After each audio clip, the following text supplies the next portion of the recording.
Welcome to the Lights Out Podcast. This is Chris Lights Out Lytle, and this is our journey to document the history of mixed martial arts. I have brought with me my friend, the MMA detective Mike Davis, and together we will preserve the history and hear some great stories from the world in the era of the no-holds-barred. Thank you and enjoy. Welcome to the Lights Out Podcast. A special guest today, Cyril Diabate, all the way from France. Cyril, we sincerely appreciate you coming on our program. Oh, it's my pleasure. Okay, let's start from the beginning. You are a four-time Muay Thai world champion that converted to mixed martial arts. First and foremost, what made you take that jump? I think when I started combat sports, I was really interested in the aspect of effectiveness, in combat, and how effective the style that I was fighting would be. So, for example, I started off kickboxing and French savate and Muay Thai, and I preferred Muay Thai just because it had more technique and it felt just more effective because of the knees and elbows and everything. So, yeah, effectiveness has always been a big part of my martial arts journey. So obviously when MMA came around, and I saw, guys getting knocked out on the ground, for example, or choked, it definitely appealed to me because of the effectiveness of the art. Okay, so in Muay Thai, how difficult was it making that transition? Okay, so back in those days, we're talking about mid-90s. Yes. So in France in the mid-90s, obviously there wasn't much Brazilian Jiu-Jitsu. There's probably there was a seminar. I remember there was a seminar of, I think Riccio came for a seminar in the mid-90s. He was already a big name in martial arts because of what his brother had done, and the promotion they'd made out of Brazilian Jiu-Jitsu all over the world. So he came to France and gave a seminar in the mid-90s, and from that, a couple of schools opened up in France of people just going back and forth with Brazil, back and forth with the US, starting off Jiu-Jitsu.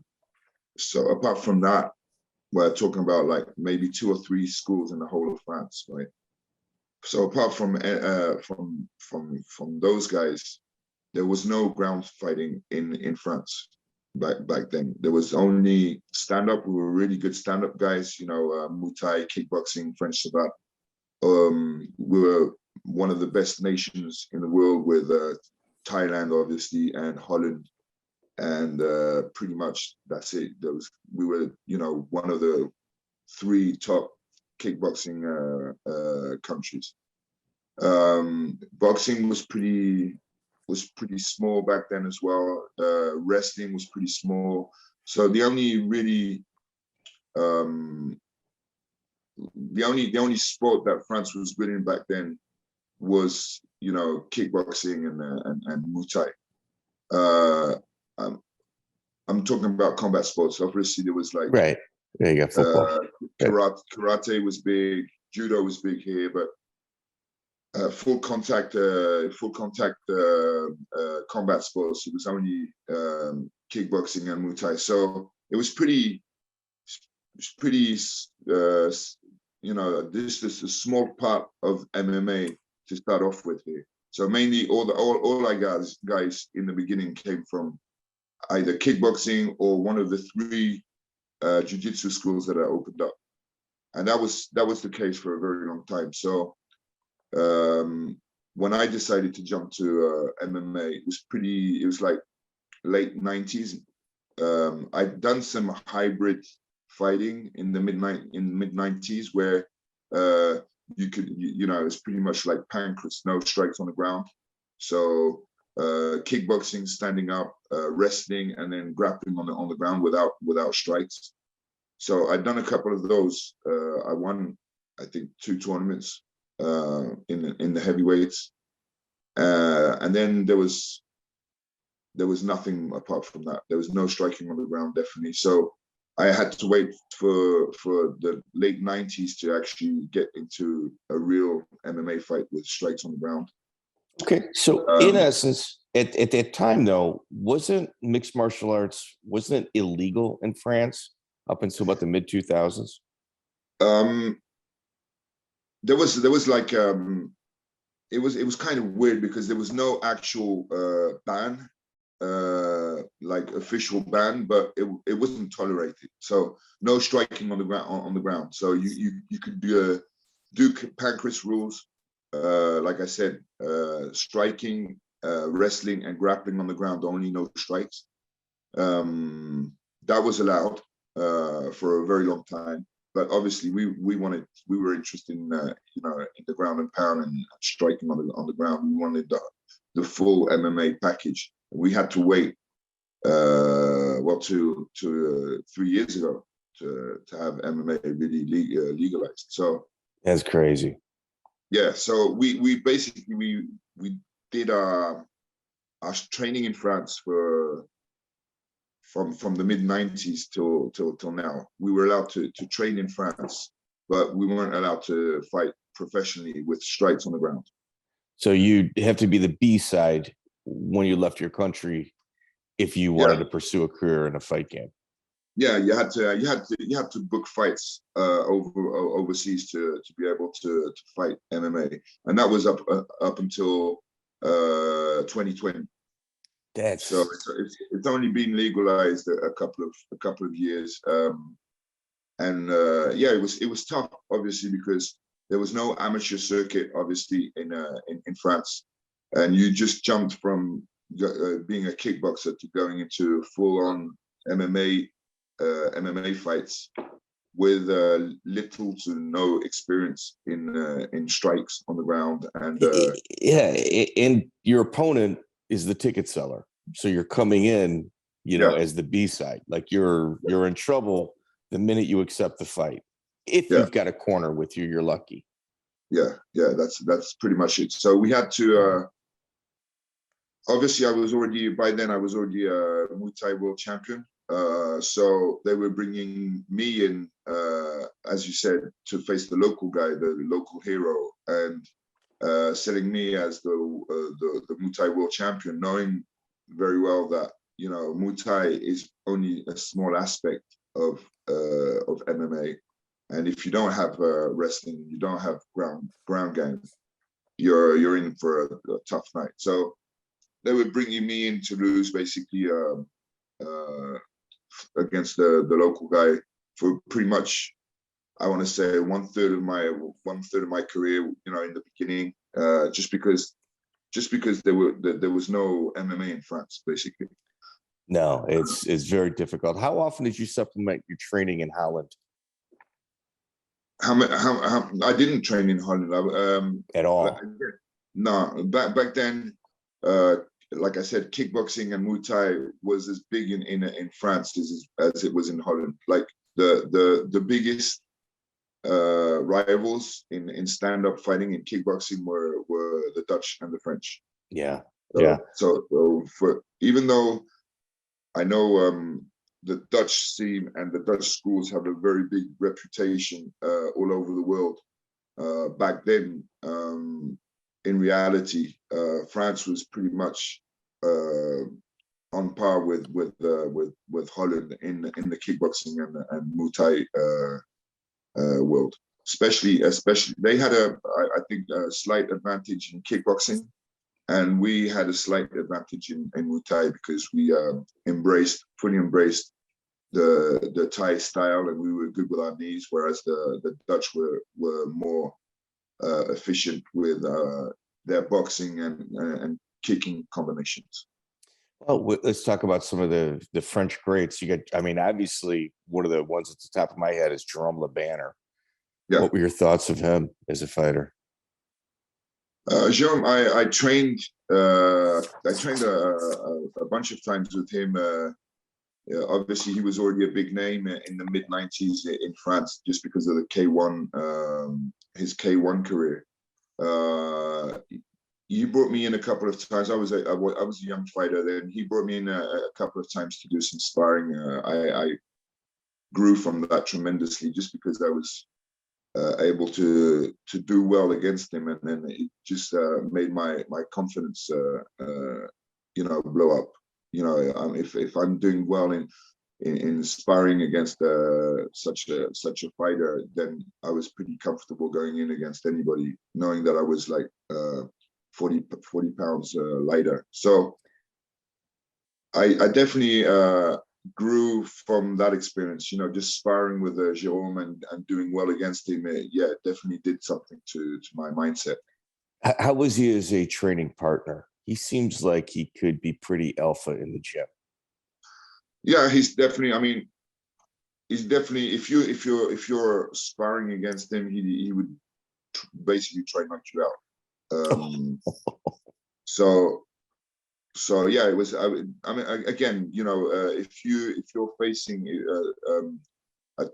a world class fighter like him in sparring, he's 40 pounds heavier, and he's trying to knock your block off, and you're doing well, and you're surviving, and you're raking off points and doing well against him. Then again, it does wonders for your confidence. So again, it was definitely a positive experience on my side because then if I'm fighting whoever, like 3 weeks later or a month later after sparring against Jerome and doing well against him, my confidence is through the roof. So absolutely, yeah.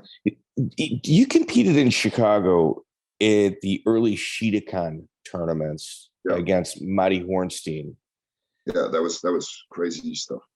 So okay. The Shidokan scene was pretty crazy back then. So everybody in France was interested in MMA.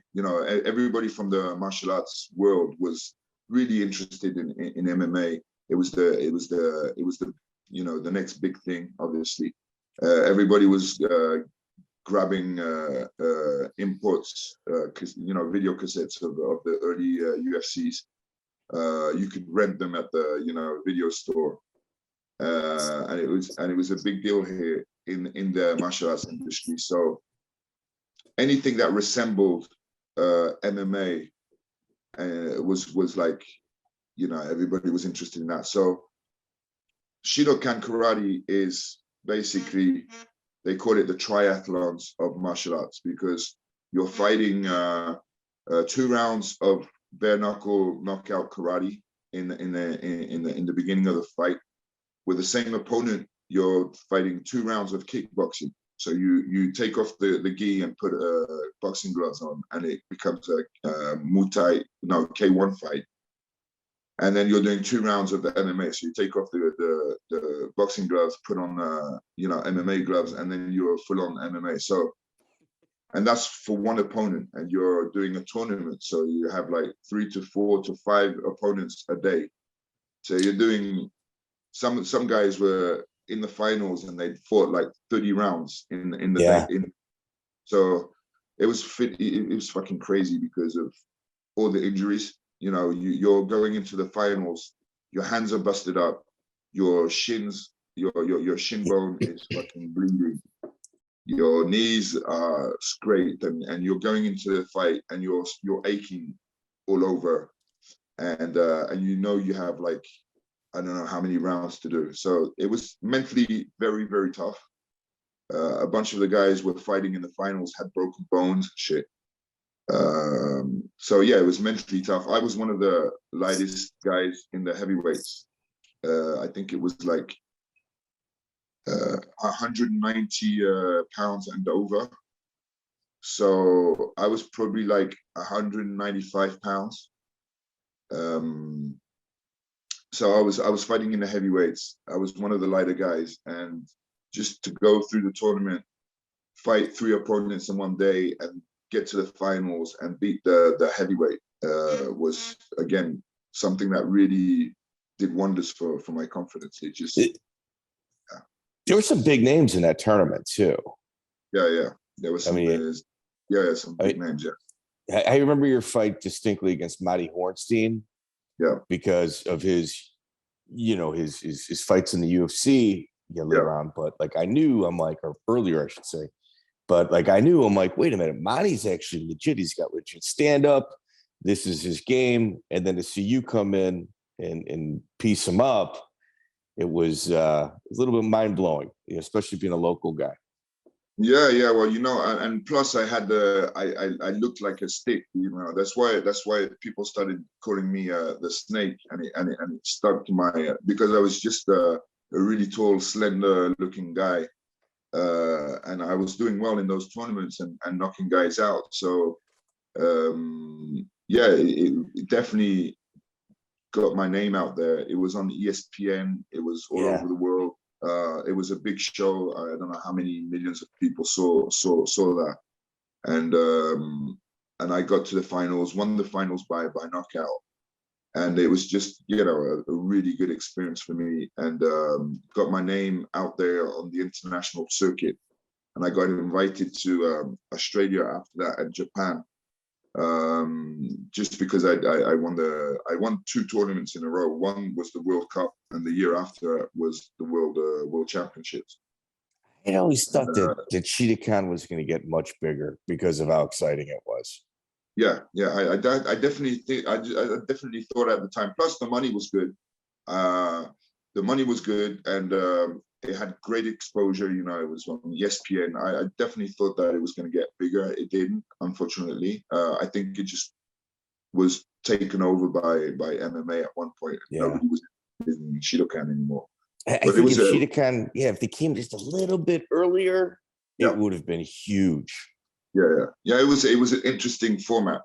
The fact that you're fighting 3 different styles with one opponent, and you're going through all these rounds and you're getting busted up, and it was a really violent sport because of the full contact aspect, and then changing the rules up, and then having to fight this guy with you just did bare knuckle karate with a guy in a gi, and then you strip from the gi, and then continue the fight in your tie shorts, and then you switch to MMA gloves. It was just like a really funky aspect of that style. I really enjoyed it, and again, it allowed me to grow mentally as a fighter, because, as you said, there was some big names in the tournament. I was the lighter guy in that tournament, and then I just came in and knocked everybody out. So definitely did a great, again, it did wonders for my confidence. And then from there, I was like, I can definitely become one of the best fighters in the world. Right. So we started this conversation in regards to a Rickson seminar, which is something that turned you on to understanding the aspects of the ground game. The Riccio brothers, Damien, Matthias. Yeah, Matthias. Did you ever interact with them at all? Yeah, for sure. So back then, we're talking about mid-90s. We're talking about 96, 97. So a while back, the MMA scene in France was ridiculously small. I mean, we're talking about maybe 20 guys, maybe 30 guys in the whole of France that are fighting in those kind of styles. And there was a Pancras tournament called Golden Trophy in central France. It was I don't know where they got the money from, but it was pretty good. I mean, you don't ask where the money came from. I know. I think they had good sponsors. It was on local TV. It was a pretty good tournament. It was really well organized, and they flew guys in from all around the world. So they had Japanese guys, Eastern European guys from Sambo. They had Japanese work from Shuto, the organization Shuto, to some of the top names, Ayato Sakurai and guys like that. So some of the really top-notch MMA guys were being thrown in to fight in this hybrid style that was called lutte contact, so contact wrestling. which was it was pancreas. It was striking on the ground, on the feet, wrestling, and then only grappling on the ground. So it was pretty much the same rules as we were allowed, but it was against top-notch opponents. So I did a couple of those tournaments and won the tournaments, and some of the French guys fighting in those tournaments were the Riccio brothers. So that's when we hooked up. We became friends, and again, it was a really, really small circuit. We're talking about 20, 30 guys in the whole of France, just trying to make it in the MMA world and just trying to get fights abroad, basically. So the Riccio brothers were definitely some of the, really hardcore fans in France know the guys. The general public don't know them, but they were definitely a big part of the MMA history here in France. So the Riccio brothers, just so everybody knows, Damien, they're both 500 fighters, but they fought everybody. Damien dies of a heart attack. Matthias was stabbed. I think there was another brother also that got into like a motorcycle accident. They seem like really wild guys when you research them. Yeah, they so these guys came from karate. They had a karate background. I think Damien got expelled from karate federation because he was just so violent and he wouldn't, it was only point fighting karate, and he was going full contact and knocking people out, and they were not having any of it. So he got expelled from the federation, and then he just switched he said, fuck that, I'm going to MMA. And it was definitely more of a sport for him. And then they just had this wild side to them. They would get into street fights all the time. They would they didn't give a fuck about who they were fighting, and last minute replacements and those kind of cats. So definitely Damien was definitely a character. I mean, he was very loud and a very lovable guy. Very, very he had values. Let's say he had old school values. So yeah, he was a bit of a character. So for everybody at home that might not know, in 2003, Gracie was giving a seminar on jiu-jitsu, and Damien showed up, and I some say challenged to him fight, others say demanded. And Damien did the Gracie challenge and won. Yeah, exactly. He got Hob in the tip. Yeah, so he, as I said, he was very old school, and he everybody back then knew about the Gracie challenge. These crazy Brazilian guys that were basically going around the world and challenging anybody to a fight in no rules, no hold bars, no hold bar fighting. And obviously when Damien, being the guy he is, heard that Gracie was in his town, he was like, what the fuck is he doing here? I'm just gonna go into the seminar and challenge him for a fight. He's not allowed to refuse because of the Gracie challenge. So that's exactly what happened. There was camcorders back then, so he there was a bunch of guys filming the fight, and he just strolls in, and he goes in to speak to the Gracie, and then negotiates for a fight. The guy was not having it in the beginning. The guy wasn't having it in the beginning, and it just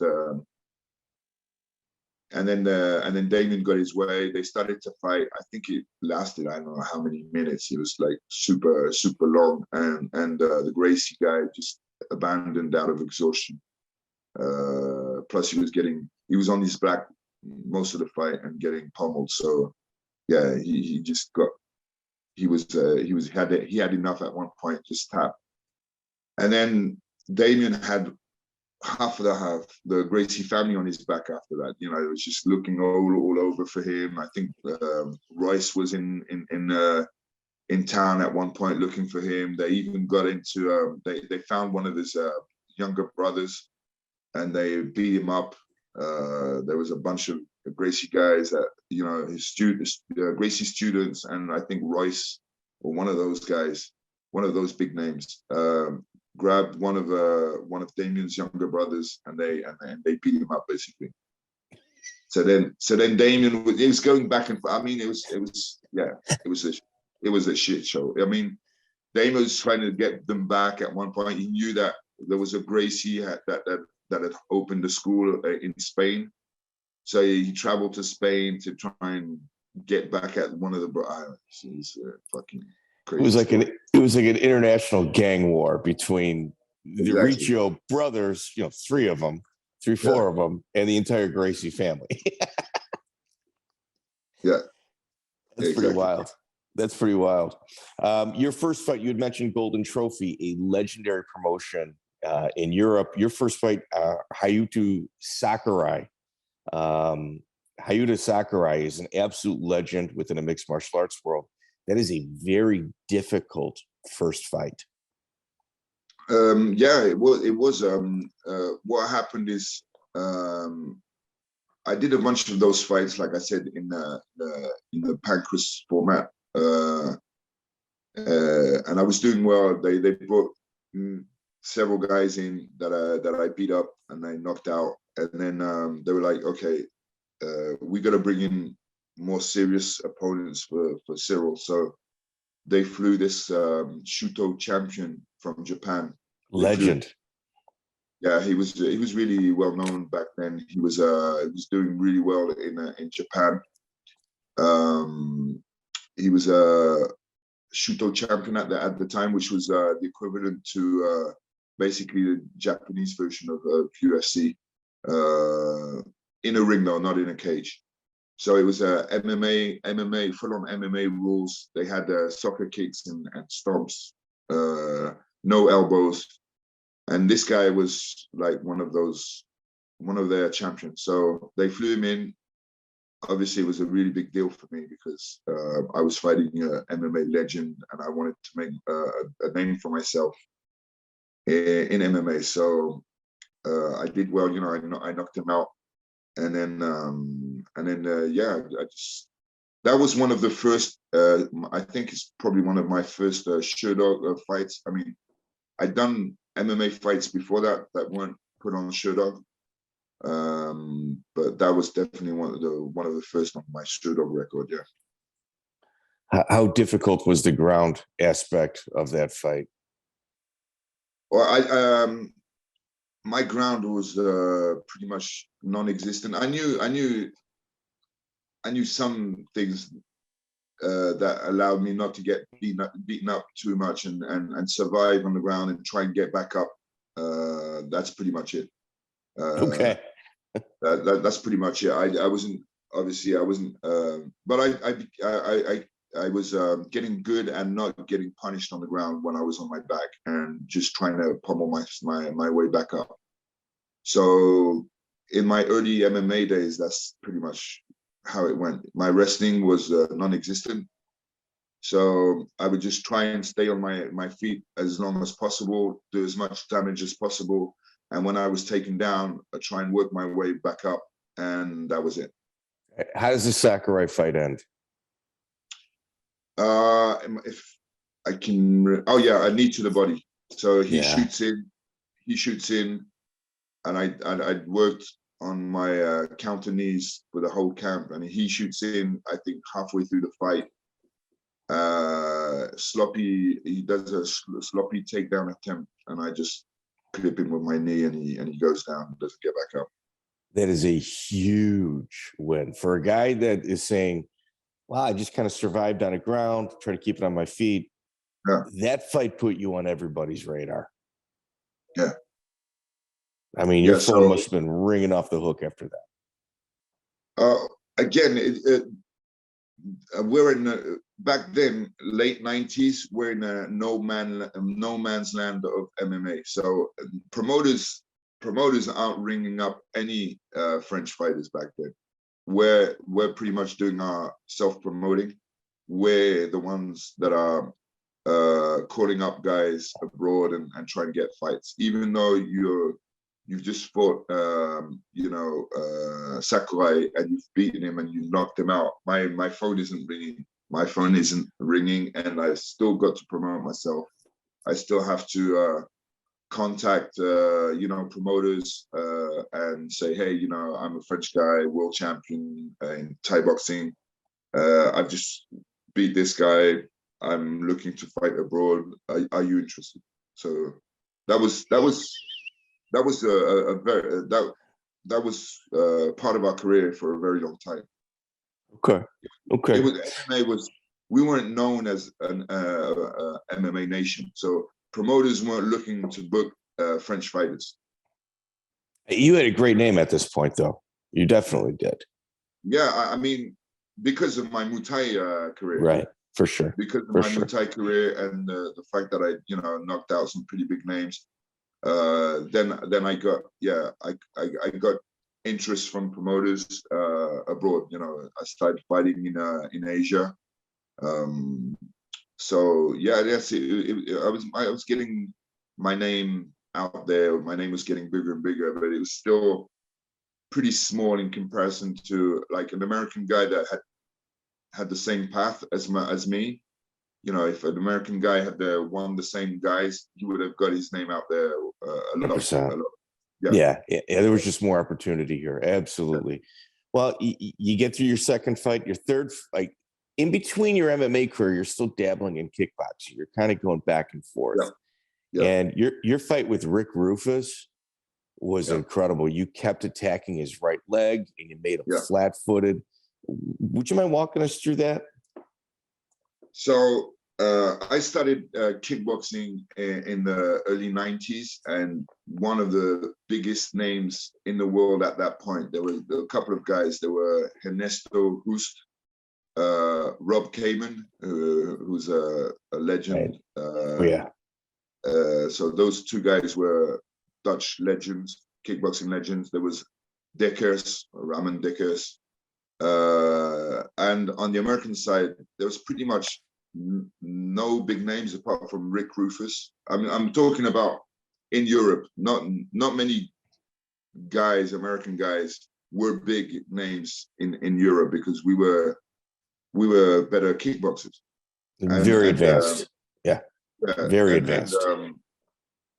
And one of the guys that stuck out, one of the kickboxing legends, Americans that stuck out was Rick Rufus, and he was fighting against Rob Kamen in the early 90s, and Rob Kamen was a huge name in Europe because he was the #1 kickboxer back then in the world, and Rick Rufus came and knocked him out in a sold out 20,000 people arena here in France, and everybody was shocked because we didn't know much about Rick Rufus. His highlight reel was off the hook, with spinning back kicks and all that. But so we discovered Rick Rufus against when he fought against Rob Kamen and knocked him out.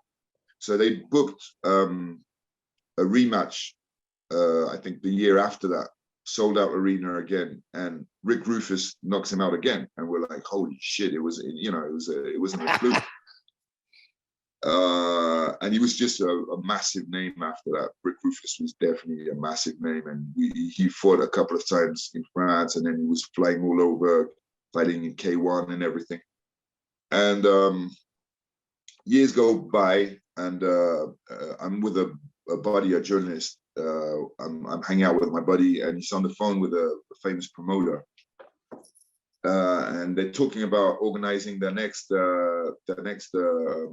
tournament in Las Vegas. So this is a French promoter, and he's talking about having this big fighting event in Vegas and bringing in these massive names.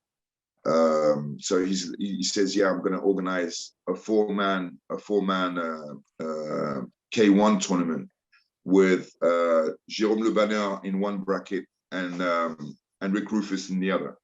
And the winner of that tournament gets a massive cash prize. And he's talking to my buddy, the journalist, and he says to my buddy, yeah, come over, we'll talk about it.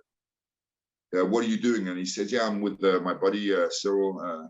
He says, okay, you guys come over and we'll talk about it. So we drive to where this guy is at in the cafe, and he's just talking about this tournament like I wasn't even in the conversation. Right? I'm this nobody to him, and at one point he's saying, okay, we're organizing this 4-man heavyweight tournament.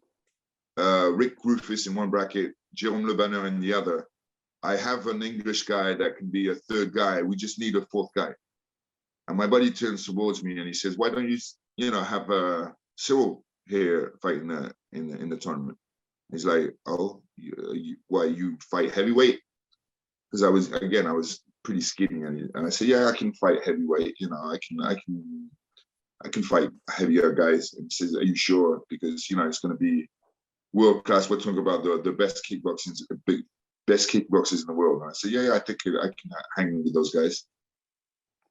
And so he says, yeah, okay, well, if our buddy here can vouch for you, and he knows his game, you can be the fourth guy.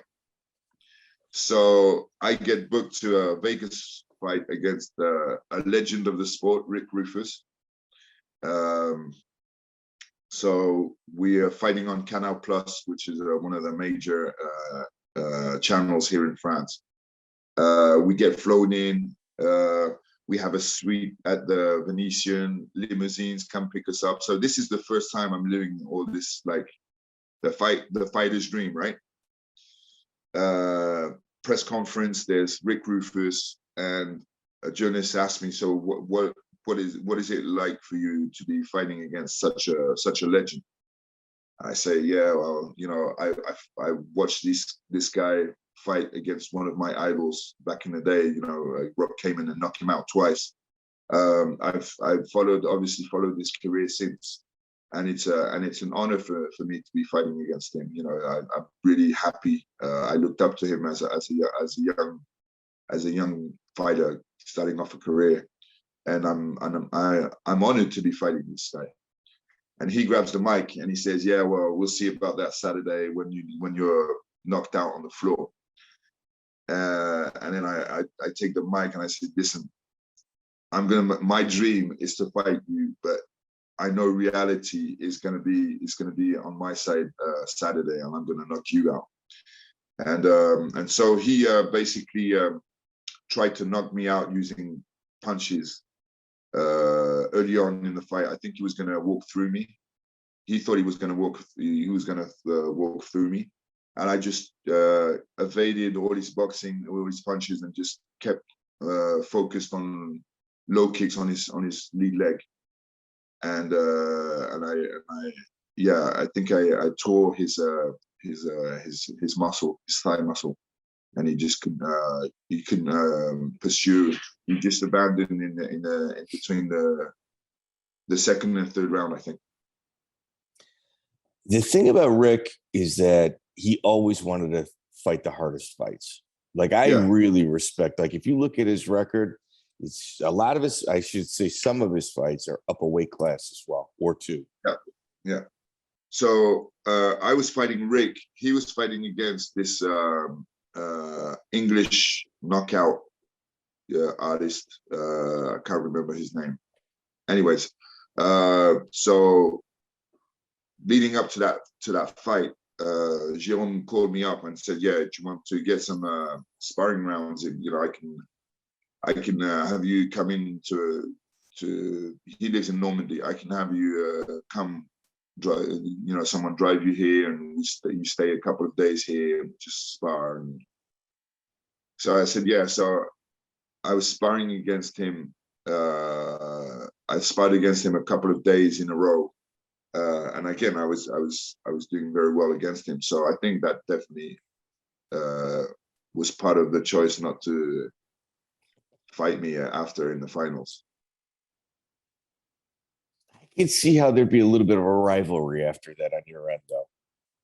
Yeah, well, the weird thing is, he was always very friendly to me, and very supportive, and telling me that he would get me into Japan and have me fight in K1 and things like that. So back in those days, I didn't have anything against him. And then just, yeah, things didn't fall through. And then I found out that he actually blocked a bunch of French guys in Japan so they couldn't fight. And I was one of them. So that was a bit of a bummer. How do you find that out? How does that come to light? So actually, the Riccio brothers were in his bunch of in his were in I don't want to say team because it wasn't a team, but he was definitely they were definitely in the proximity of Jerome and training with him and visiting him, visiting him, and so. And then they had a fallout a couple of years after that, and they just, spilled the beans basically. Yeah, he was, he wasn't a good guy. He was doing this and that, blocking guys and everything. I was like, okay. So that's pretty much how I found out, and then I got confirmation after that. Wow. Yeah. So I was really disappointed because back in those days, again, if you're a French fighter, you're having a hard time fighting fights because it was such a small fight scene in France. We had amazing kickboxers, amazing fighters in different combat sports, but it was very hard to book fights just because we were kind of shut off to the world. Did you ever get any training in with French Taekwondo champion Samy?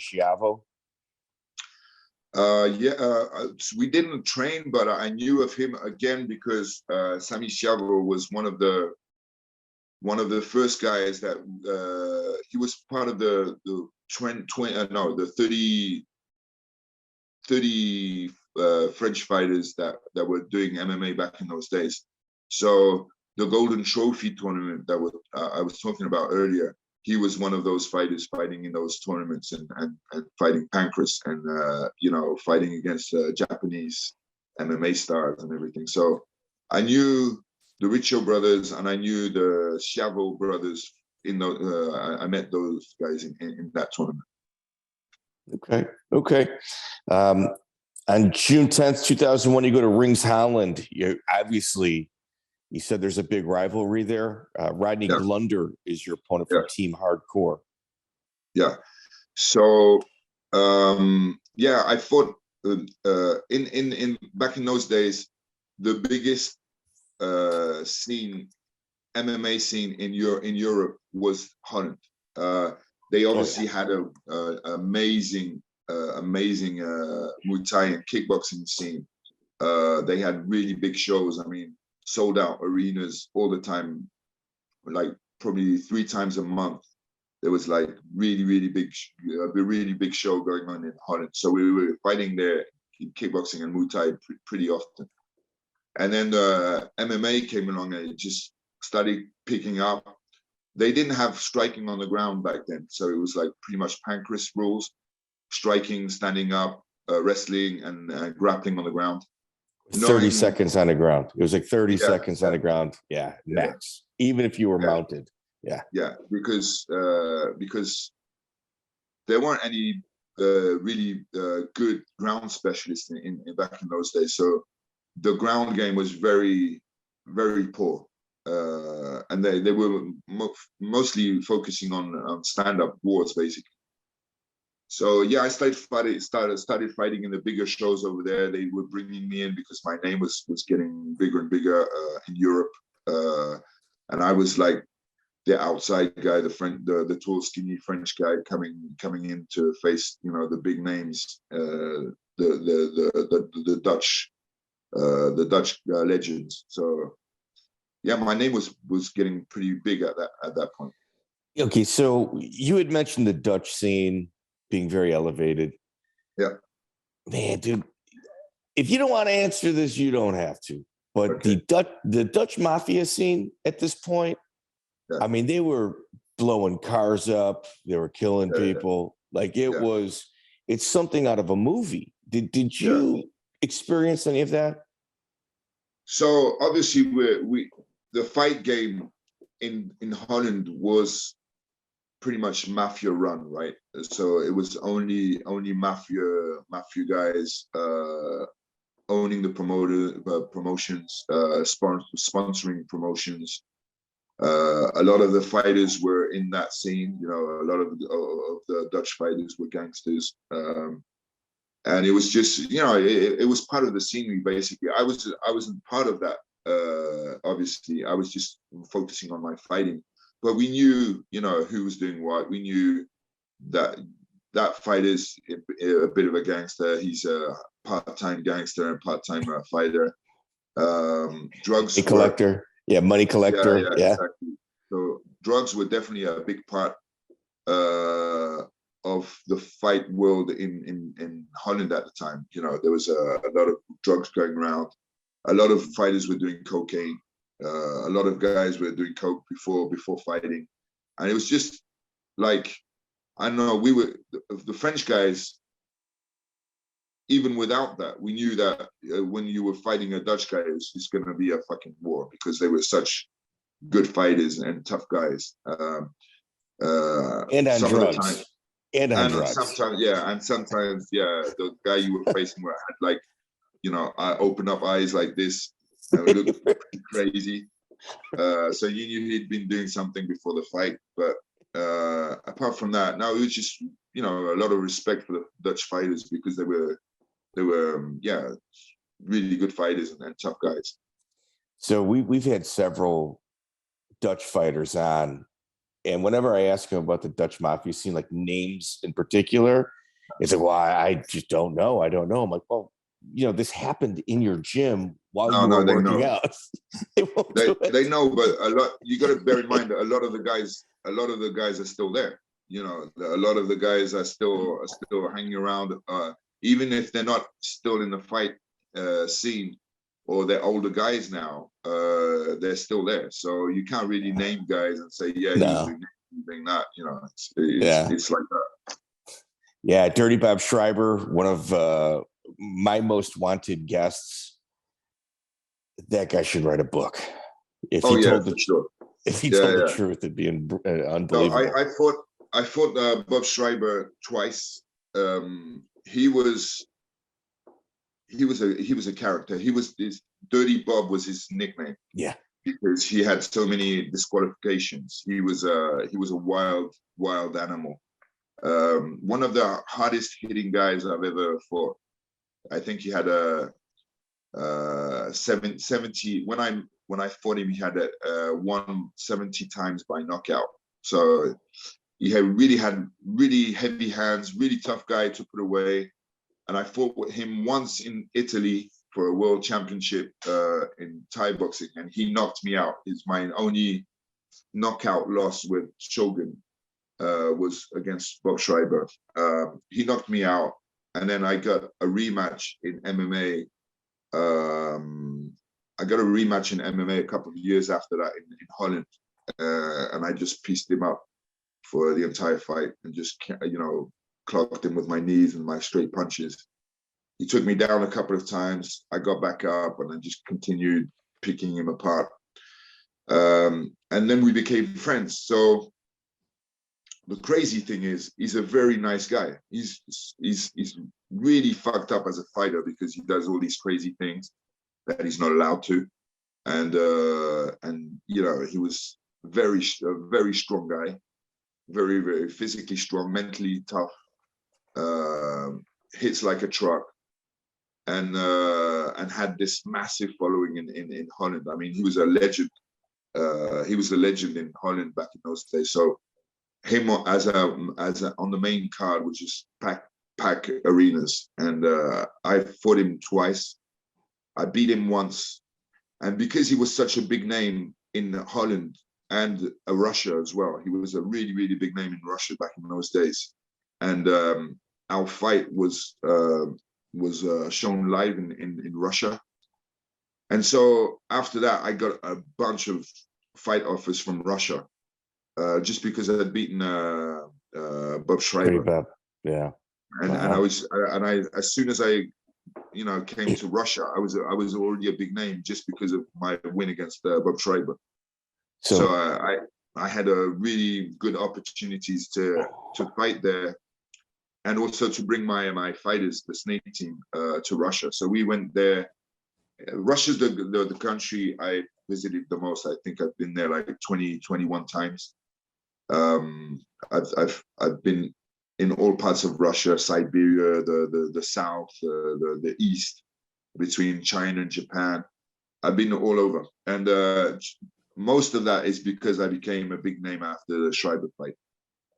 So for those at home keeping score, in our Bas Rutten interview, Bas said that there's been several times where Dirty Bob Schreiber no call, no showed a fight. And it wasn't because he was, not paying attention or not being a good guy. It was because he got into a street fight on the way to the event and he was in jail. Yeah, he's a human being. He's a kind of human being.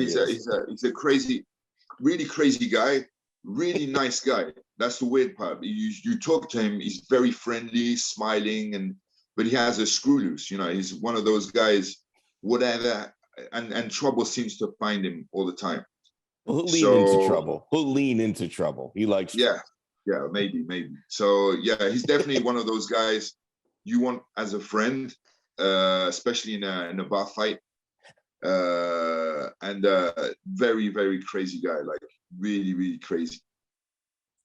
Yeah, no, the Bulldog Hash House was the first marijuana dispensary in all of Holland, and it wasn't really legal. So you've got to have a lot of muscle when you do something like that against the government. Bob Schreiber was the head security guard. So, I mean, that alone tells you a lot about Dirty Bob. He was a huge name in Holland back then. It was crazy. Let's speak about some of the other huge names in Holland. Semmy Schilt, what are your thoughts of him? Wow, amazing fighter. I mean, very awkward to see because of his length and his demeanor and how he carries himself and how he moves and everything. He reminds me of a robot because he's so stiff. But also at the same time, huge reach advantage, which he used really well. His front kicks were world class. I mean, he's knocked people out just using the Maigiri, the front kick. Straight punches, knees to the head.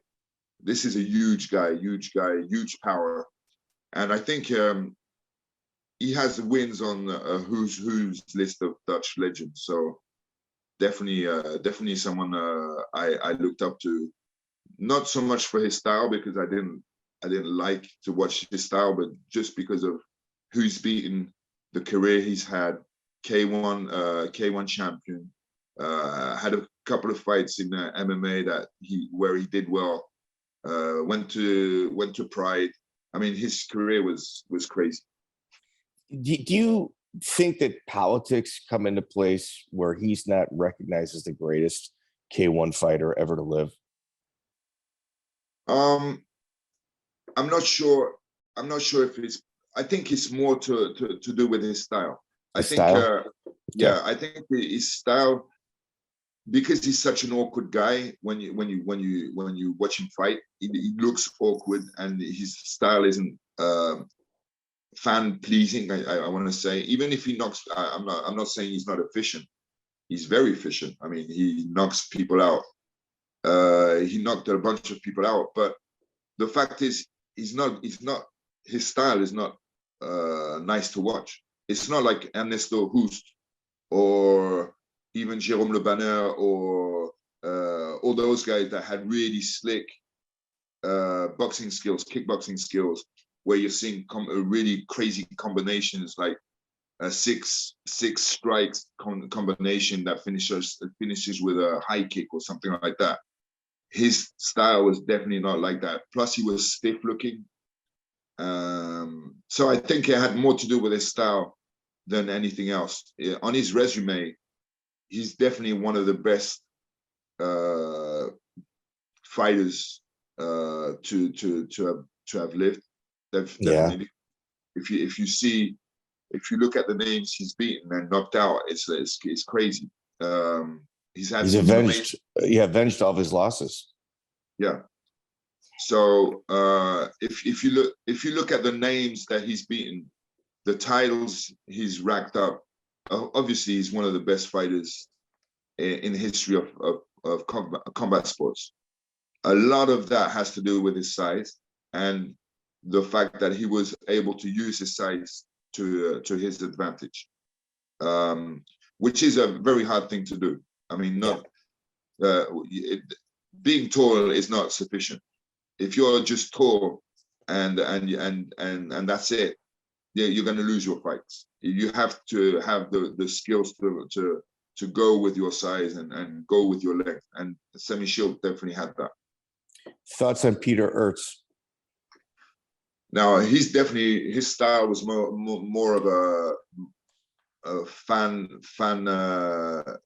friendly because of his obviously his high kicks, his wins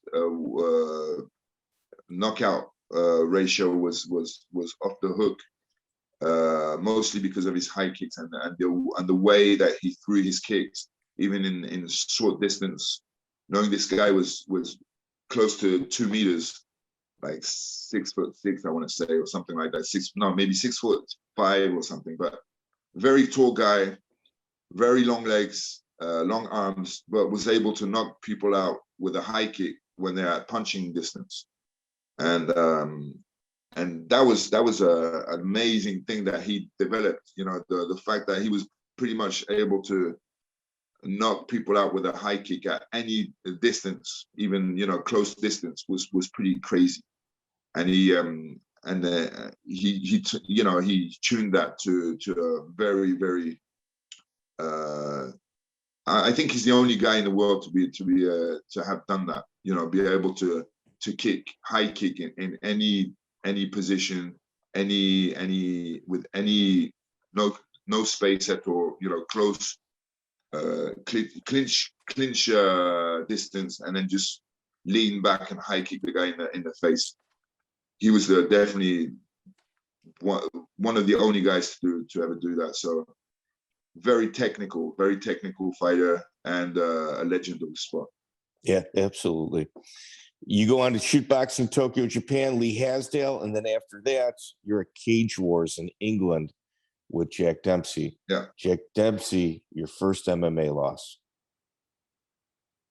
Yeah. So I was what happened is I was contacted by the shootboxing organization because they'd seen me fight in Shidokan. And they were interested in signing a guy that could fight both striking and MMA. What the plan was, they would sign a guy that was able to fight in both styles and promote him in Japan. You know, sponsor him, promote him in Japan, and then get him signed to K1 and Pride as their flag bearer, basically. So I would be fighting for the shootboxing organization in Pride and in K1. That was the plan. Okay. Obviously, the plan didn't go where they wanted, because it was a mafia-run organization, and basically they wanted to sign me under contract and have 50% of my earnings. And so, yeah, this is the shootboxing organization, correct? Yeah, this is the head of the shootboxing organization. So they were saying basically, okay, we're going to make your name big here. We're going to book you fights in shootboxing, have you fight guys from all over the world. You knock them out, and while you do that, we promote your name in the Japanese media. We get your name out there, and then eventually we sign you to Pride and K1, and we make 50% of what you make. So I was like, wait, whoa. I'm not interested in that kind of deal. You know, I'm interested in fighting with you guys, you know, getting my name out there, obviously. I just want to fight in shootbox. That's it. I don't want to have to fight for you in Pride and so in the beginning, there was like a negotiation back and forth where they were trying to sign me under contract, where they were telling me, okay, we're going to promote you, make your name big in Japan, and then you fight for us basically, and I become their bitch. So I just refused. And well, and doing fixed fights, like it doesn't end after that. Like it's So they were trying to get me to sign this contract, and I was like not having it. And then we just stopped working together. You know, they were like, okay, well, and I won all my fights in shoot boxing. I was ranked #1 in the world in shoot boxing pretty fast actually. I did 2 fights for them and knocked my 2 opponents out. Funny thing is, back in those days, I was fighting in Japan, going to Japan a bunch, and I was meeting the Pride organization, so the promoters and everything. So I was meeting those guys regularly, and they were interested in signing me. I was meeting also with some of the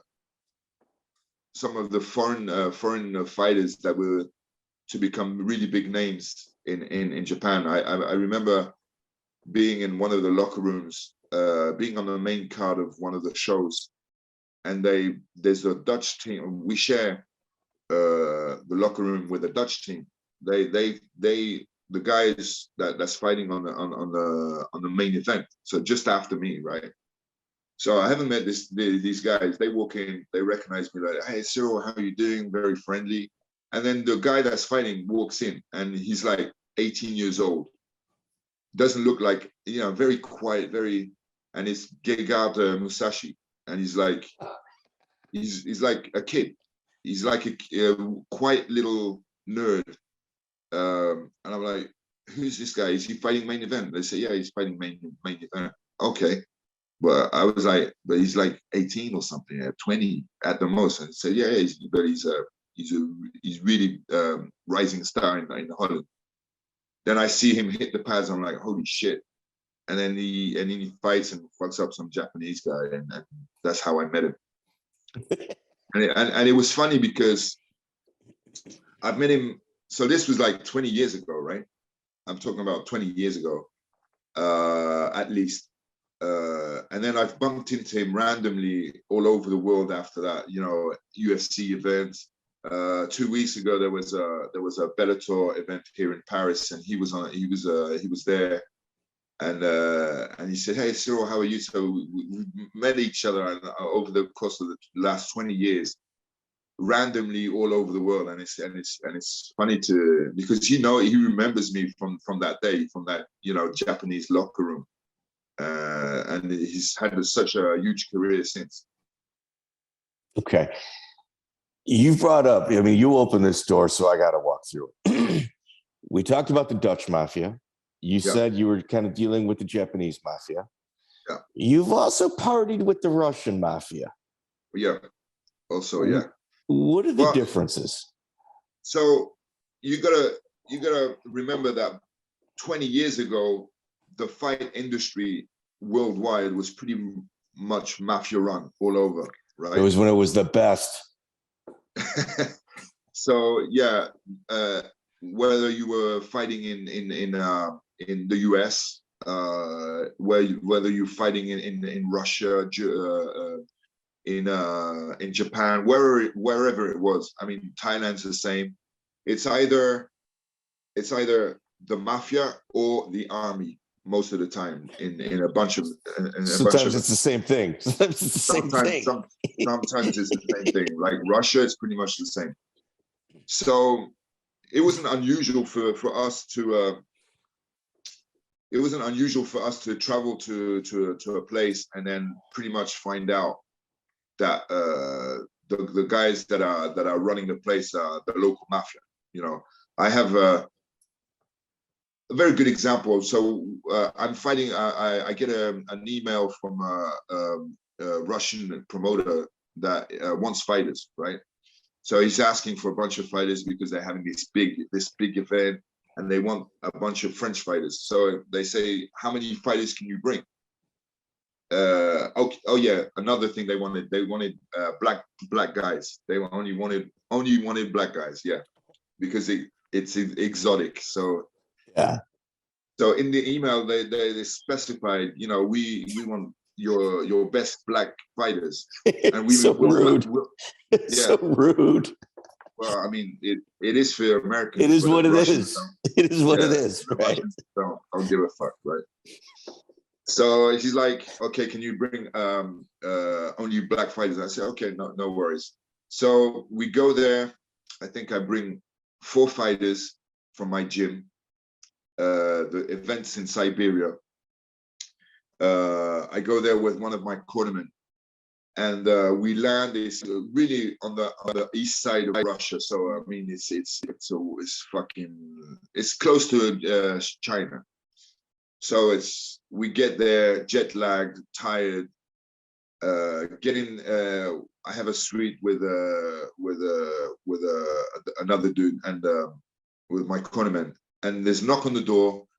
Russian guy, he speaks English, which is pretty rare, and he says, "Okay, the promoter's brother is inviting you to his dinner table tonight at the local restaurant. He'd be honored to have you. You can come with your cornerman." Okay, so we have a shower, get in the car. They drive like crazy on the snow. Like you've never experienced that. You're shit scared because of just how they drive. They drive like they're in a rally race, and it's crazy. And we're holding on to everything because they're just going mental in this car, right? I think it was a Porsche, 4x4. Anyway, so we get to the restaurant and we shut ourselves. They take us to this really big room, and there's a large table, really big wooden table with only mafia-looking dudes sitting at the table. And I'm like, you can tell they're mafia. You know, I mean, they have the everything's written. You know, they have mafia written on their foreheads, basically. All the cliches are there. We walk in, everybody stands up, and this guy that I'm supposed to be the boss walks towards me, arms out, and bear in mind, I'm already a big name in Russia at that time. And he hugs me, and the guy that speaks English translates, and he says, yeah, he's very happy, very honored to have you here, to have this welcome dinner with us. And so he's translating, and he's telling me how happy this guy is to welcome me to Russia, and they're gonna have a traditional dinner with traditional food, and so very friendly atmosphere. I'm sitting next to him at the head of the table, and they start having shots of vodka. Everybody has to have shots of vodka, so we're drinking vodka all the time. Halfway through the meal, everybody's a bit tipsy, right?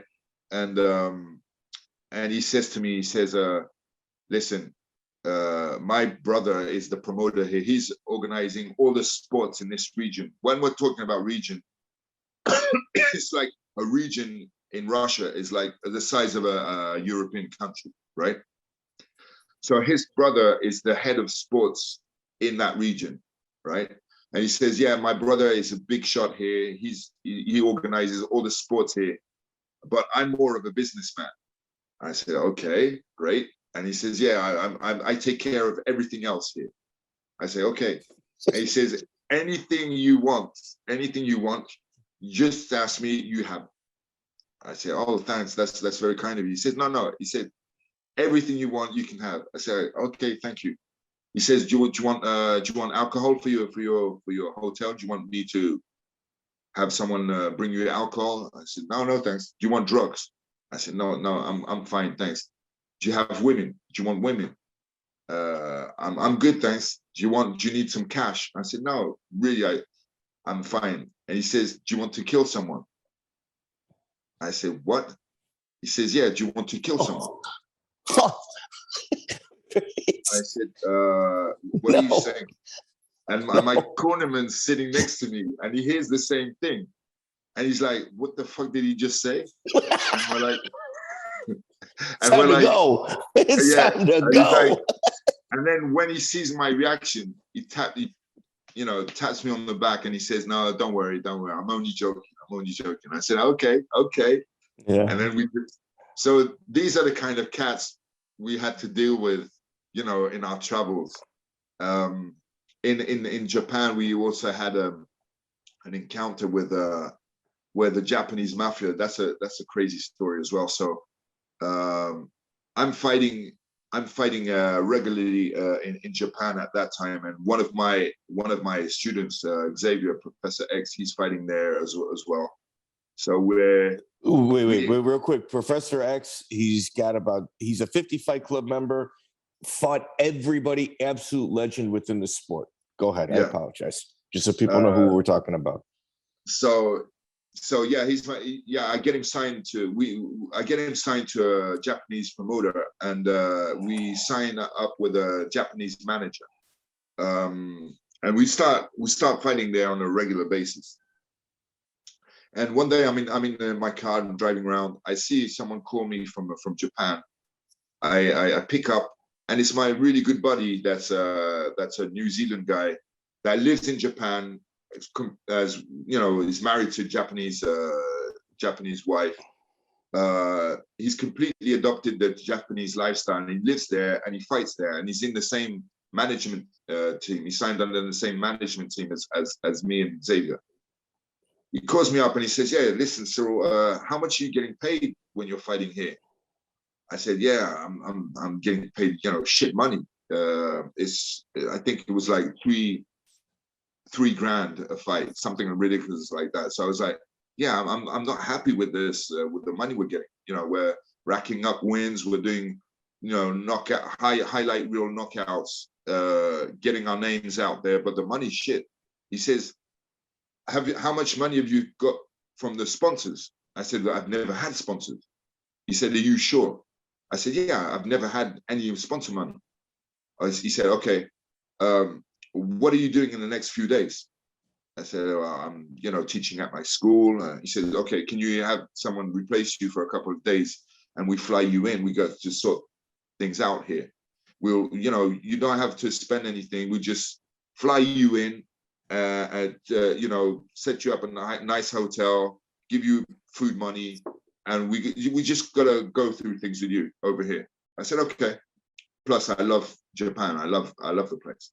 So it's a free trip. So I'm happy, right? I think I'm on the plane the next day, or the day after that. Fly to Japan, land at Osaka, which is, by the way, mafia capital of the country.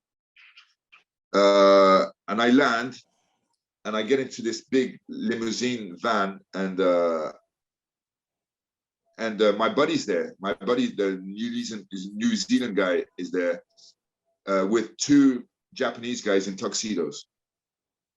And he says to me, "Hey, do you remember these two cats?" And I said, "Yeah, I remember. I met them like 6 months ago with our manager, and he was telling us that they were maybe going to become our sponsors."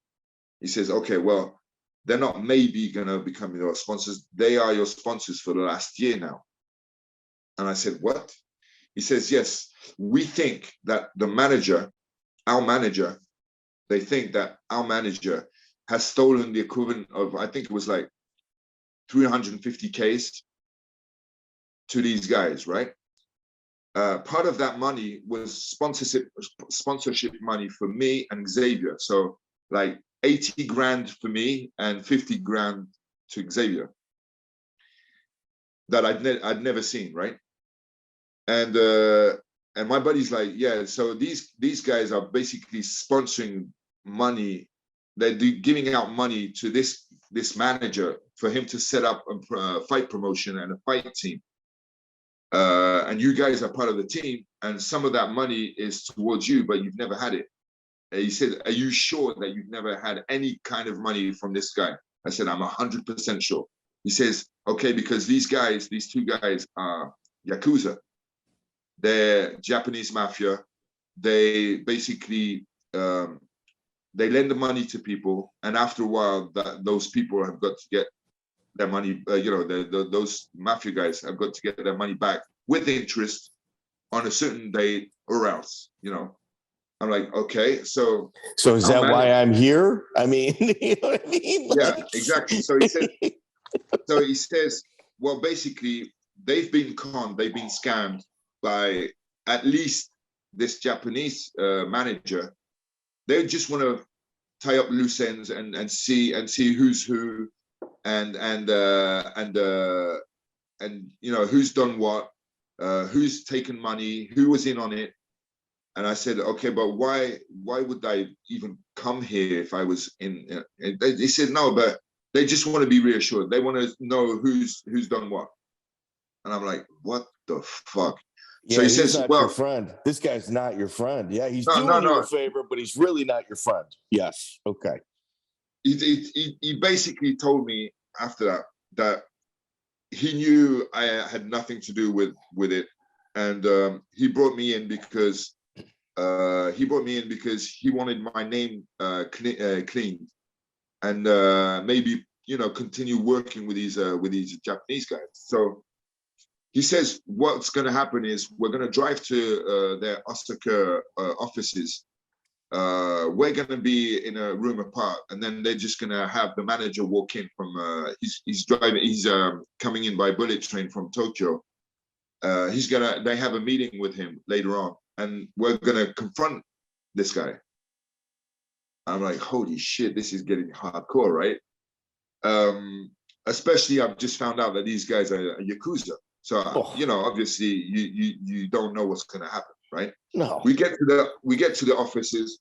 They put us in a small cubicle and have their conference room for themselves. My buddy can hear what goes on in the conference room. We've just arrived, like 10 minutes later or 20 minutes later, there's a ring at the door. The manager walks in and starts talking to the Yakuza guys. So we hear them. My buddy's translating pretty early on in the conversation. One of the Yakuza asks Tony, the manager, hey, Tony, and what about the Snake and Professor X? What's up with that? What's up with their deal? You know, are they getting the money? Are they? And the guy says, yeah, we set up a bank account. I just wire the money every month. I just wire them the money, beginning of every month. And they told me to say they're very happy with the conditions. They're really happy to be fighting for you guys and blah, blah, blah, blah. And I'm in the cubicle just next to, I'm not going crazy because I've been having money problems for the last year because I'm not getting any money out of fighting, right? And I'm fighting full time. And this guy was just promising me sponsorship money all the time that I wasn't getting.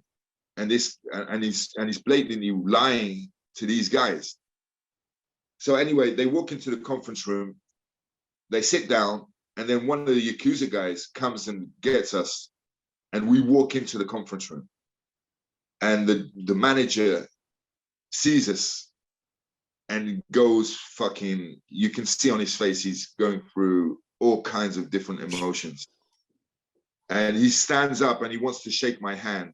And I'm you know, fucking annoyed at this point. I'm really angry because of all the shit, right? And because he's stolen fucking 80 grand from me. Anyway, we sit down. So the guy is basically between him and the door to get out of the conference room. There's 2 Yakuza guys and 2 professional fighters. And everybody knows that this guy has stolen like 300 or 350 Ks from us 4, basically. And this was what year? This was in 2007, I want to say. 2006, 2007. That's a lot of money today. Yeah. So think about that. Okay. Yeah. I mean, back in those days, it was a lot. Astronomical. Yeah.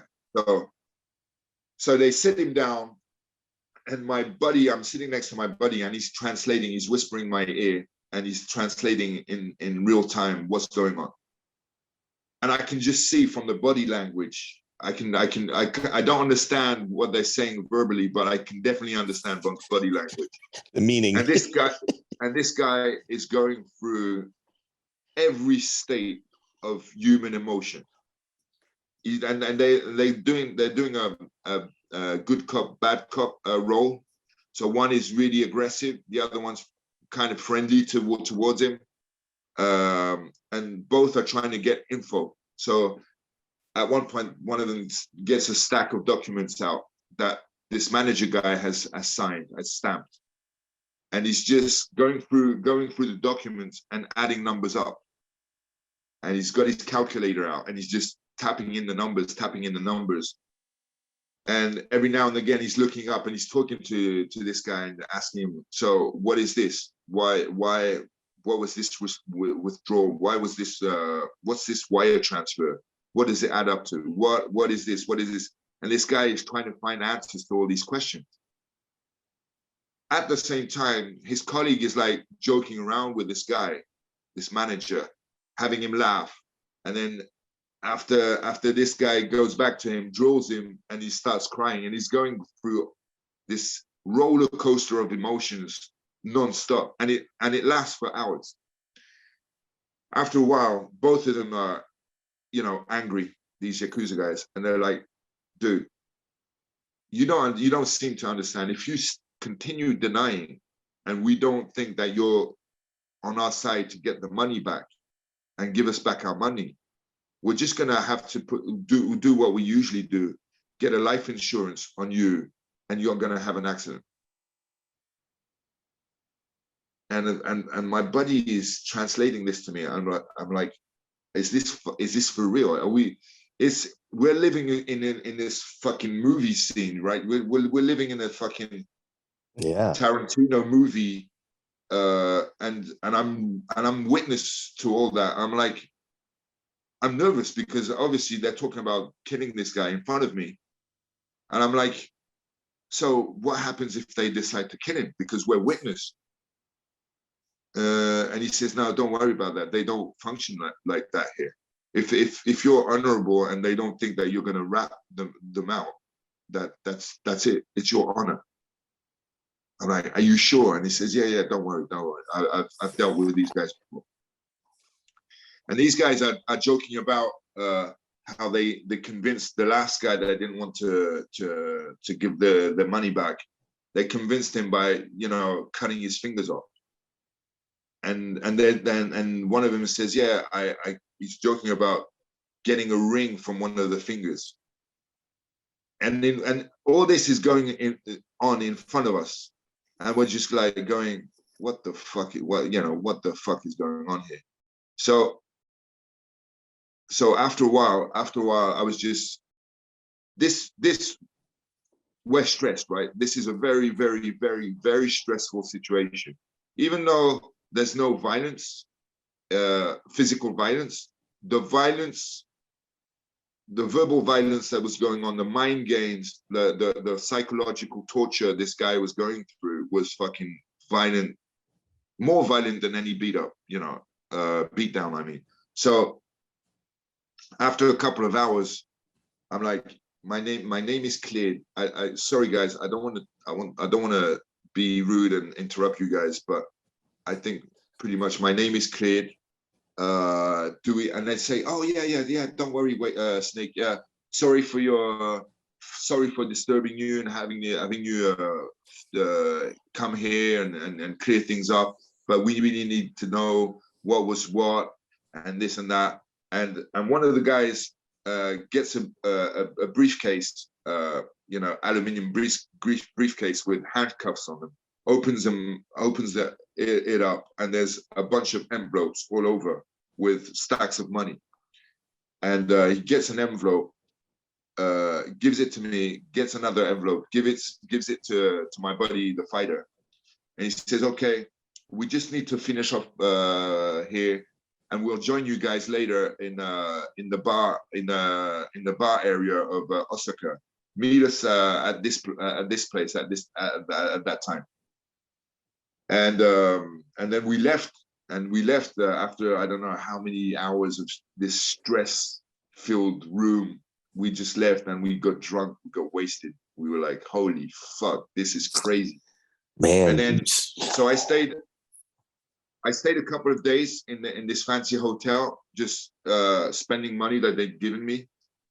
And then they had a driver come pick me up on the last day, take me to the airport. And this driver was, had a bit of English. And I asked him, what happened? What happened to Tony? What happened to the manager? And he says, well, since you left him like 2 days ago, he hasn't slept.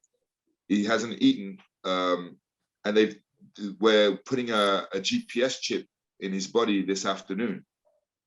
He owes us this money. As you know, he has to find a way of making that money back and giving us the money back as fast as possible. He's going to have a guy follow him all the time. He's going to have, we're going to be able to track him. This was 15 years ago. And they already had, more than 15 years ago, and they already had GPS systems, for dogs and elderly people and everything. And they just put a chip in this guy. I never heard of him since, though. I never heard about this guy ever again. Sometimes you make a bed and you've got to lay in it. And it's not like you don't know the ramifications of your actions. It's not a surprise. Yeah. I mean, well, he took big risks, right? Stupid risks. Well, and think about the other side. How about if he's in France and then you find out he stole over $80,000 from you? Yeah. He would have also had a talking to, but maybe a little different than how they handle it.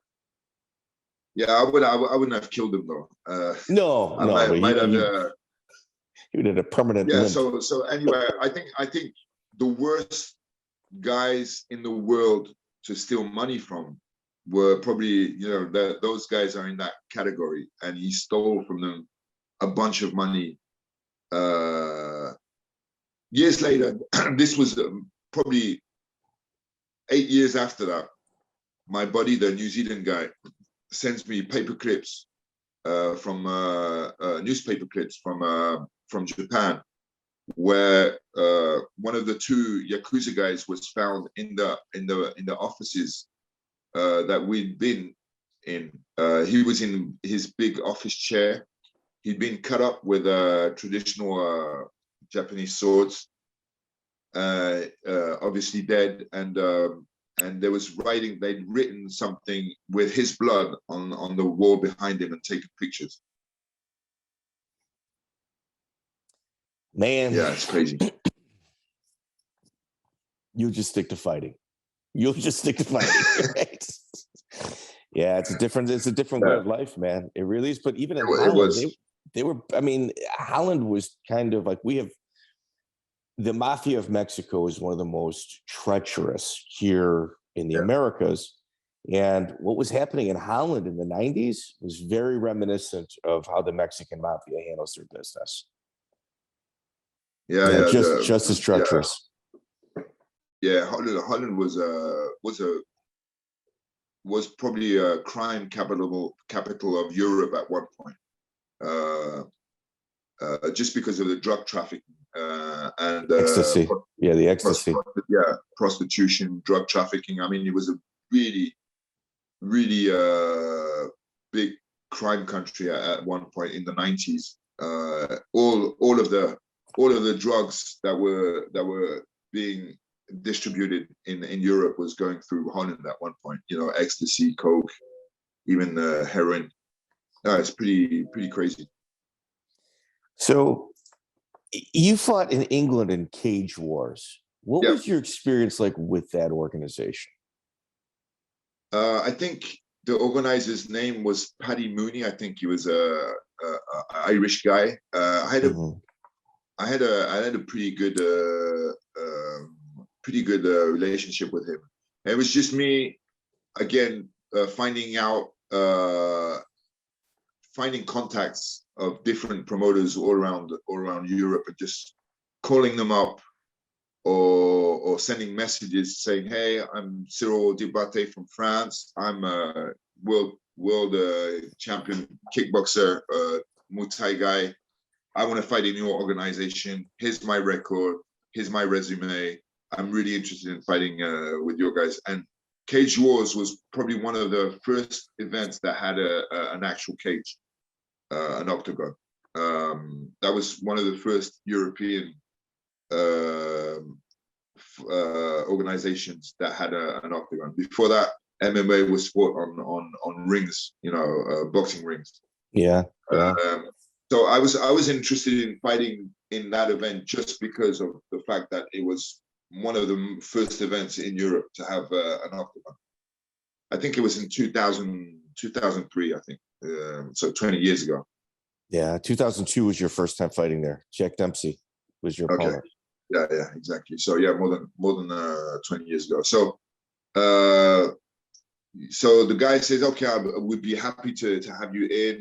So they fly me in, and I'm fighting this Jack Dempsey, who's actually the grandson of the Dempsey, the boxer. Really? Yeah. Josh Dempsey was Jack Dempsey was the boxer. Okay. Yeah. I fight. They tell me we're sorry we don't have a light heavyweight for you. We only have this heavyweight.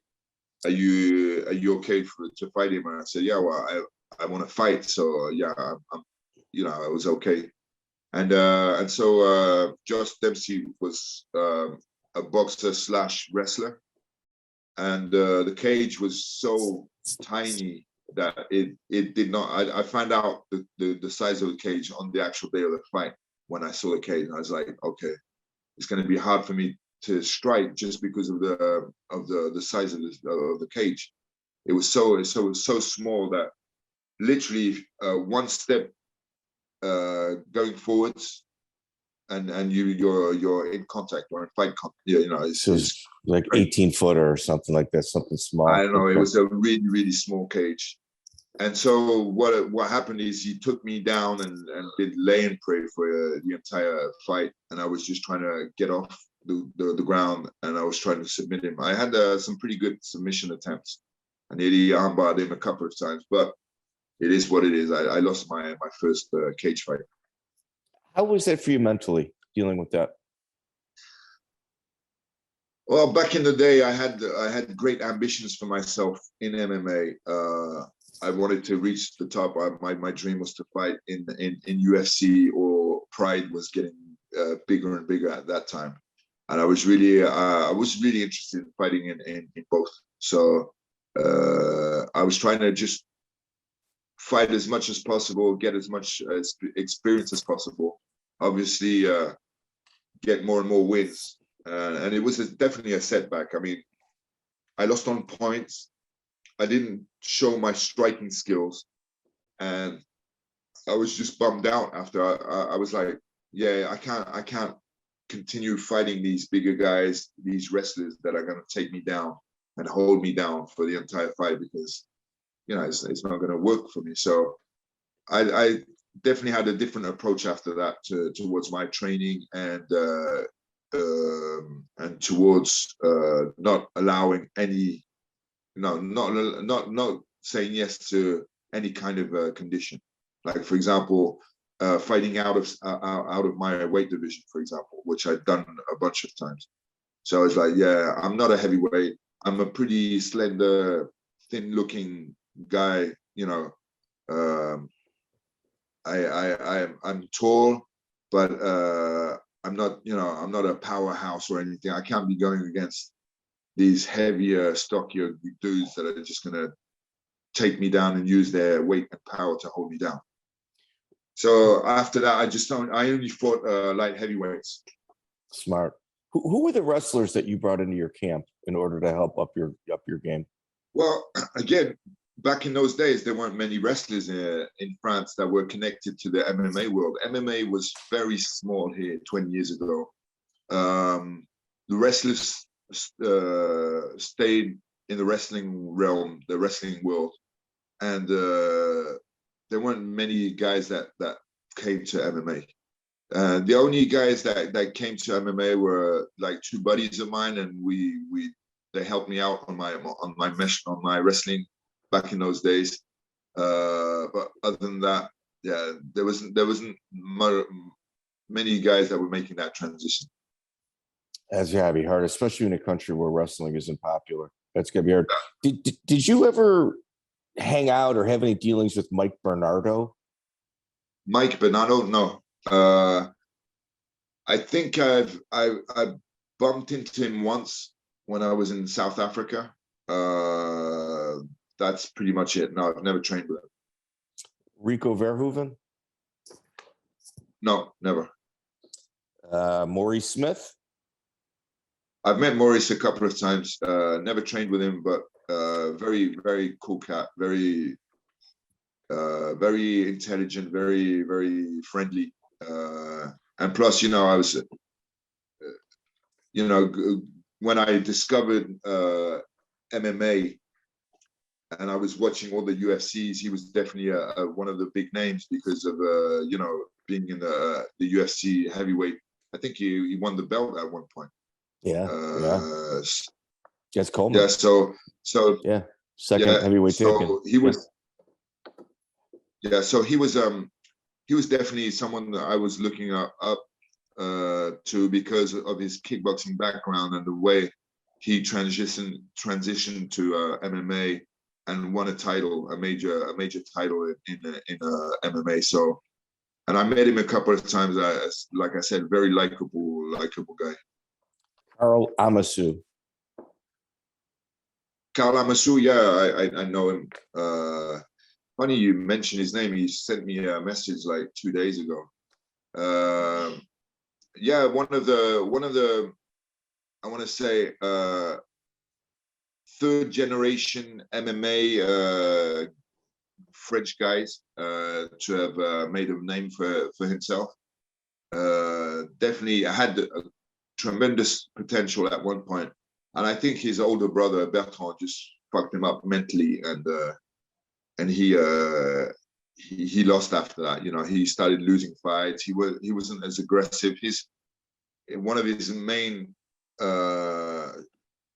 strong points was his aggressiveness in fighting, and he just lost it at one point, and just lost the ability to put on those aggressive fights he'd done in the past.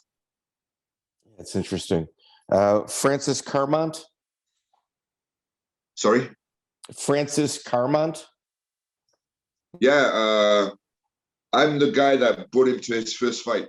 That was in, I want to say, probably 20 years ago, close to 20 years ago.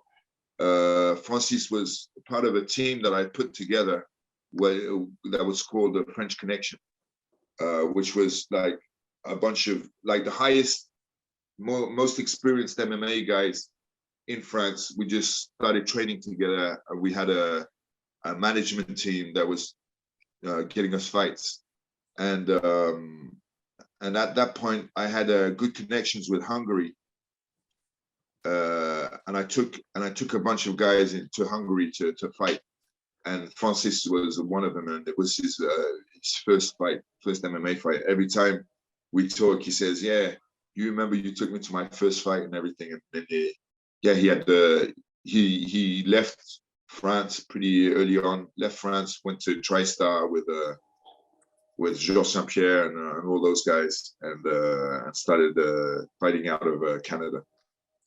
And we're wrapping up. I know you got to go as well. Gerard Gordeau. Do you have any Gerard Gordeau stories? I know that he was supposed to be. You know what? I found out about him watching UFC, and then I researched him. But I know that he did a French Savate. That he was on that circuit for a while.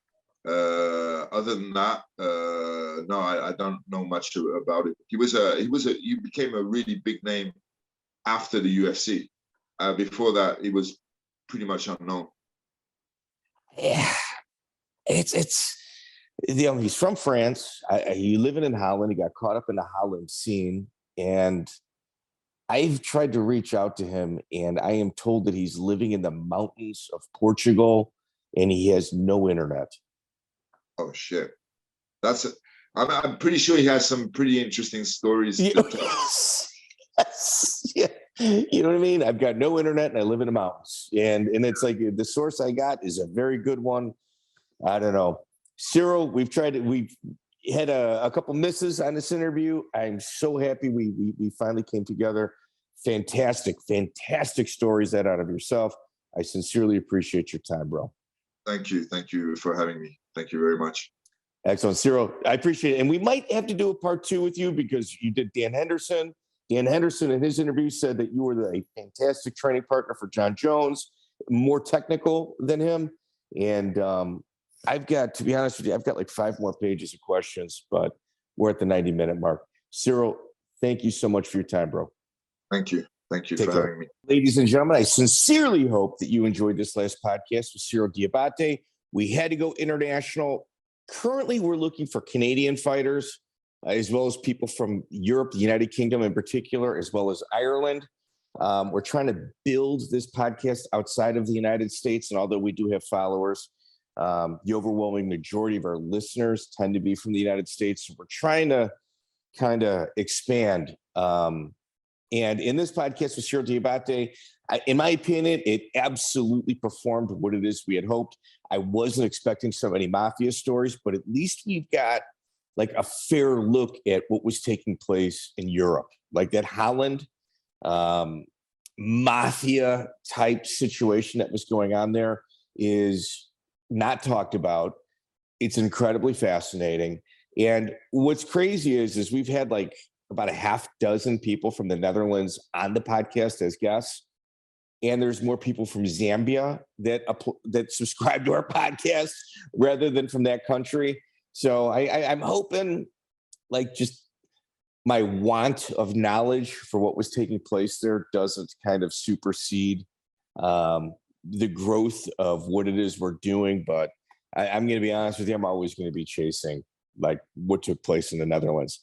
So like, share, subscribe. Not that I need to tell anybody that's listening up until this point to do that, but I want to start reading some of our iTunes reviews. Ladies and gentlemen, I should say gentlemen, there's 100% no women listening to this. If you guys write a review and it's 5 stars, I'm going to read it no matter what it is you guys write. I don't care as long as it's 5 stars. KJV Bible Reader, hands down, one of the best podcasts. Appreciate that. Sub Hunter 84, great hosts and guests, great questions. This is for true MMA fans. Best MMA podcast out there. Man, dude, very complimentary. DM11, y'all keep history alive and got some great stories out of your guests through good and sometimes tough questions. And also thorough research. The Sherlock Holmes of combat sports. I'll take that as a huge compliment. And Joey G 1381, great podcast questions are great podcast questions are serious. Gives you a true insight of the early days of MMA. And dude, that is absolutely our goal. We don't want to sugarcoat anything. We don't want to give a false narrative and kind of like, well, everything is good and great when oftentimes it really wasn't. It's funny to look back on now, but at the time, sometimes the situation was a little different than than what is being talked about. But at the end of the day, these are actual stories from the people that were involved. And to me, that's more than anything any journalist or writer can write. I try to remind people, if you look at some of the UFC press corps and some of the things that take place there, it kind of makes you look a little left and right going, is this a serious question? Those are the people that are writing history. You can't put this in their hands.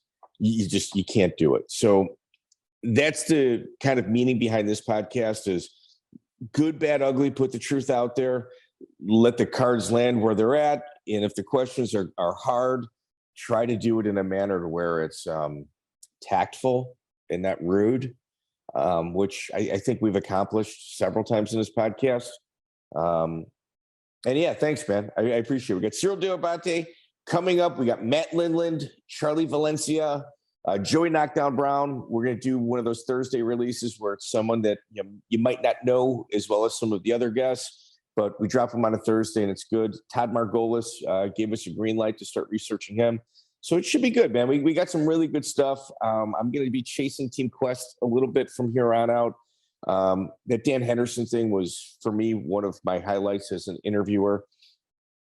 So, that's what we got. Please like, share, subscribe. Leave us a review. Leave us a comment. I need about 200 reviews and we're almost at 50. So if you got to take your kid's phone and do something, I would consider it a huge favor. Maybe not very ethical, but at this point, does it really matter? I mean, we're just trying to grow the program. So ladies and gentlemen, thank you guys so much. And I hope you guys appreciated this one as much as I did. Check out the full interview on iTunes, Spotify, and all major podcast platforms.